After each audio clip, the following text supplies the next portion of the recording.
নমস্কাৰ প্ৰিয় শ্ৰোতাসকল সকলোলৈ স্বাগতম। ধাৰাবাহিক উপন্যাস পাঠ শিতানত আমি পাঠ কৰি আছোঁ হোমেন বৰগোহাঞিদেৱৰ এখন কালজয়ী উপন্যাস, জনজীৱনৰ লগত গভীৰভাৱে সংপৃক্ত এখন অতি মৰ্মস্পৰ্শী উপন্যাস হালধীয়া চৰায়ে বাওধান খায়। এয়া একাদশ খণ্ড। পিয়নৰ গোটেইবোৰ কথা ৰখেশ্বৰৰ ভালকৈ কাণত পৰা নাছিল। কেৰাণীক 20 টকা দিব লাগিব, পিয়নক নিশ্চয় 10 টকা, হাকিমক বিলাতী মদৰ বটল, টকা, তিৰোতা। তাৰ পিছৰ পৰা পিয়নে আৰু কি কৈছিল ৰখেশ্বৰে ভালকৈ ক'ব নোৱাৰে। তাৰ মনটো উৰি গৈছিল সেইবোৰ বিচিত্ৰ মায়াবী বস্তুৰ সন্ধানত। টকা, মদৰ বটল, তিৰোতা, স্বৰ্গৰ পাৰিজাত ফুলতকৈও যিবোৰ বস্তু তাৰ কাৰণে বেছি দুৰ্লভ, অথচ ত্ৰিভুৱন চলাথ কৰি হ'লেও সি সেইবোৰ বস্তু সংগ্ৰহ কৰিবই লাগিব। নহ'লে সি তাৰ 14 পুৰুষৰ সম্পত্তি, তাৰ জীৱন ধাৰণৰ একমাত্ৰ সম্বল মাটিডৰা কেতিয়াও উদ্ধাৰ কৰিব নোৱাৰে। সি বাটৰ ভিকহুত পৰিণত হ'ব। তাৰ চকুৰ আগতে তাৰ ল'ৰা তিৰোতাই খাবলৈ নাপাই তিলে তিলে মৰিব। টকা, তিৰোতা, মদৰ বটল।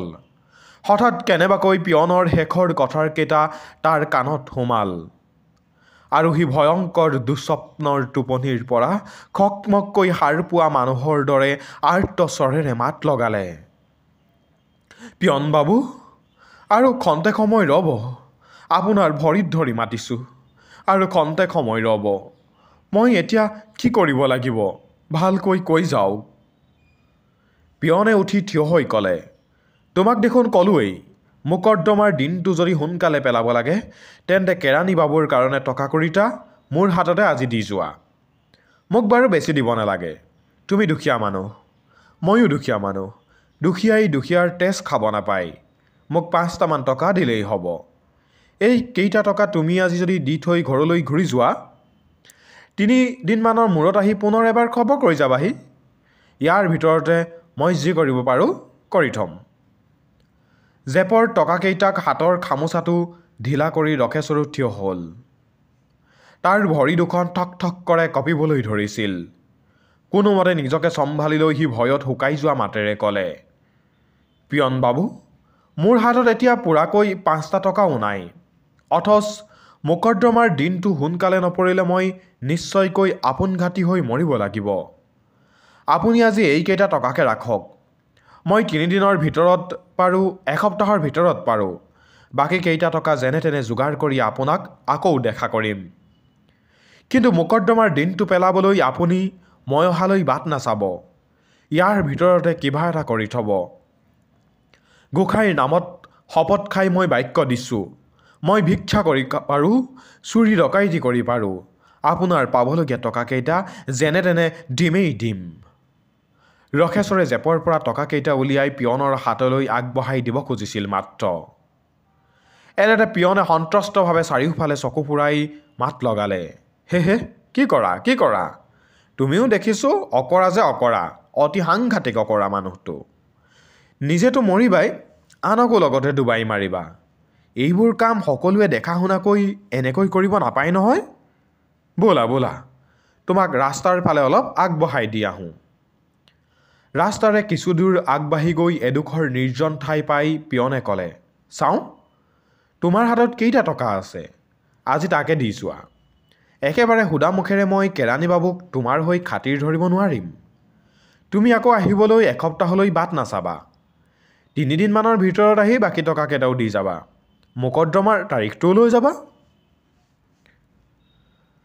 25টা টকা, 25টা টকা, আৰু 2 দিনৰ ভিতৰতে 25টা টকা যোগাৰ কৰিবই লাগিব, নহ'লে মোকৰ্দমাৰ তাৰিখ সোনকালে নপৰিব।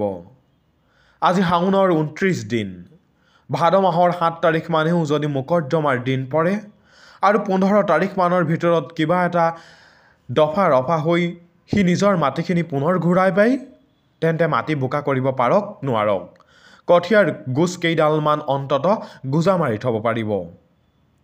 তাৰে ভাত খাবলৈ পাওক নাপাওক, অহা বছৰলৈ সঁচটো অন্ততঃ ৰ'ব। সঁচটোও বাৰু নৰ'ল, বৰষুণৰ অভাৱত সি বাৰু মাটিত এডালমানো কঠীয়া গুজিবলৈকো নাপালে। তথাপিতো তাৰ নিজৰ মাটিখিনি যে নিজৰ হৈয়ে থাকিল, কেৱল সেই খবৰটোৱেই তাক সকলো ভোক পিয়াহ পাহৰাই নাৰাখিবনে? সেই খবৰটোৱেই তাক নতুন জীৱন নিদিবনে? তাৰ মাটিখিনি তাৰ নিজৰ হৈ থকা বুলি জানিলে এই বছৰ খেতি নহৈ ভঁৰালত ছমাহলৈ ধান নাথাকিলেও ওচৰ চুবুৰীয়াই ভৱিষ্যতলৈ প্ৰতিদান পোৱাৰ আশাত তাক নিশ্চয় ২-৪ মোন ধান দি সহায় কৰিব। মহাজনেও ১০০ টকা ধাৰ দিবলৈ সংকোচ নকৰিব। কিন্তু একো এটা ছয় নিশ্চয় নোহোৱাকৈ মোকৰ্দমা যদি ছমাহ এবছৰলৈ চলি থাকে, তেন্তে এই বছৰ খেতিটো নহ'বই। মাটি অৱশেষত কাৰ হাতলৈ যায় তাৰ একো ঠিক নাই বুলি ভাবি কোনো মানুহেই তাক ধাৰ ধুৰ দি সহায় কৰিবলৈকো সাহ নকৰিব। তেতিয়া তাৰ কি অৱস্থা হ'ব? কিছু সময় সি সেই কথা ভাবিবলৈ চেষ্টা কৰিলে।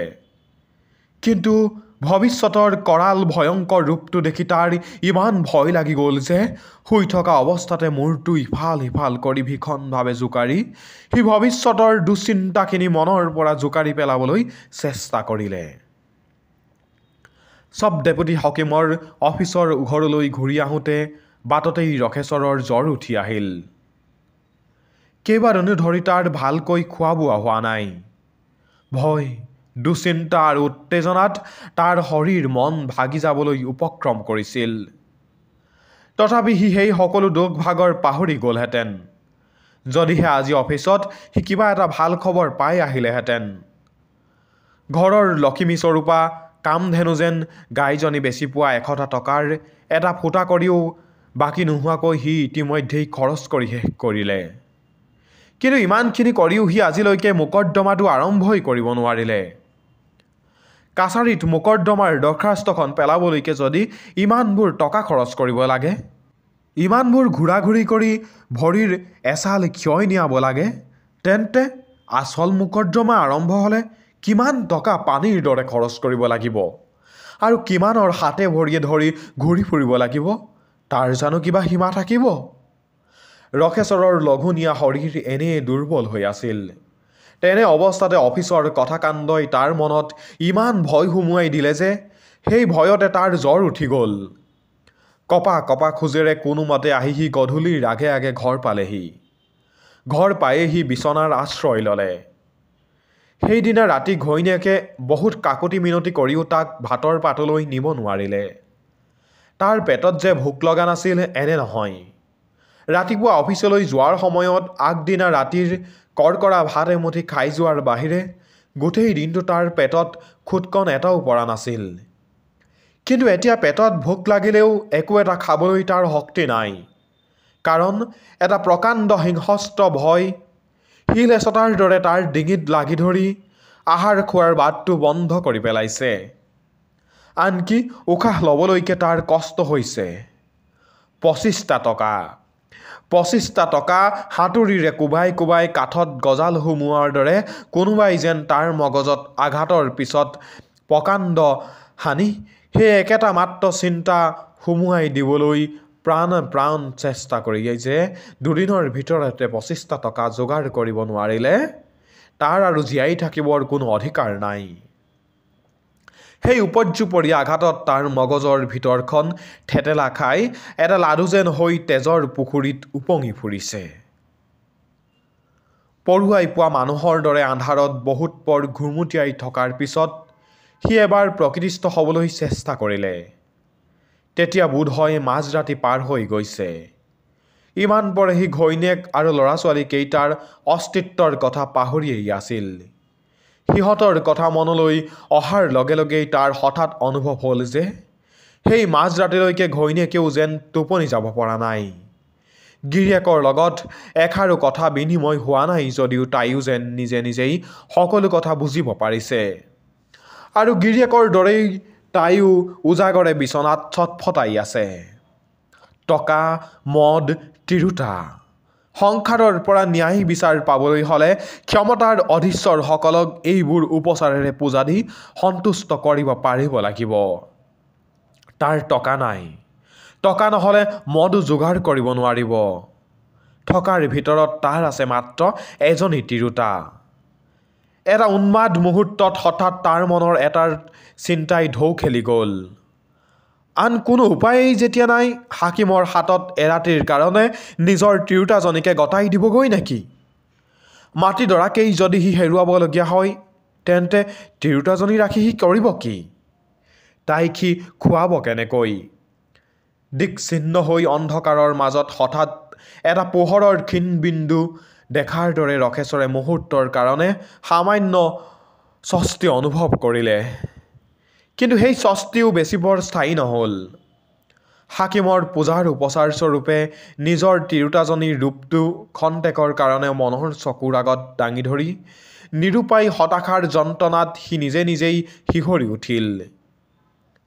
সেই কপালৰ কোমোলোৱা, গাল ভগা, ডিঙিৰ ছাল ওলমি পৰা আৰু বুকুখন চেপেটা হৈ হৈ ধান মেলা চোতালখন যেন হৈ পৰা তিৰোতাজনীক তাৰ নিজৰ বাহিৰে আন কোনোবা মানুহে বাৰু তিৰোতা বুলি কল্পনা কৰিব পাৰিবনে? তাইক দেখিলেই মানুহৰ মনত লোভ সঞ্চাৰ হোৱা দূৰৰ কথা, বাটৰ ফাপৰে খোৱা কুকুৰক দেখিলে ঘিণ লগাৰ দৰে বোধ হয় ঘিণহে বেছিকৈ লাগিব। সি নিশ্চয় দুশ্চিন্তাত পাগল হৈ গৈছে। নহ'লে তাৰ মনত এটা অসম্ভৱ চিন্তাৰ উদয় হ'ল কেনেকৈ? হাকিমৰ পূজাৰ উপচাৰ স্বৰূপে ঘৈণীয়েকক নাকচ কৰাৰ লগে লগে আন এটা চিন্তাই আহি তাৰ মনত প্ৰবলভাৱে আঘাত কৰিলে। সি আজি আহি সঁচাকৈয়ে এনেকুৱা এটা অৱস্থাত উপনীত হ'লহি যে অগ্নিসাক্ষী কৰি বিয়া কৰোৱা তিৰোতাজনীক সম্পত্তি ৰাখিবৰ কাৰণে বেশ্যাবৃত্তিত লগোৱাৰ কথা সি চিন্তা কৰিব লগা হ'ল। কোনে আজি তাক এই মহাপাপৰ পথলৈ ঠেলি দিলে? নিজে ক'ব নোৱাৰাকৈ সি যে কোন অতল নৰকৰ পথলৈ নামি গৈছে, হঠাৎ সেই কথা উপলব্ধি কৰি তাৰ সমস্ত অৱতপ্ত চেতনা দাও দাওকৈ জ্বলি উঠিল।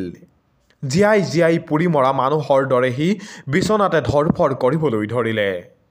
সিংহস্ত জন্তু বা ভূত পিশাচৰ আগৰ পৰা দৌৰি পলাব খোজা মানুহৰ দৰে তাৰ চিন্তাও বিজুলী বেগেৰে দৌৰিবলৈ ধৰিলে। এবাৰ তাৰ ভাৱ হ'ল যে সি যেন দৌৰি গৈ নৈত জঁপিয়াই পৰি তাৰ দেহ মন গ্ৰাস কৰি ধৰা জুইকুৰা নুমুৱাব।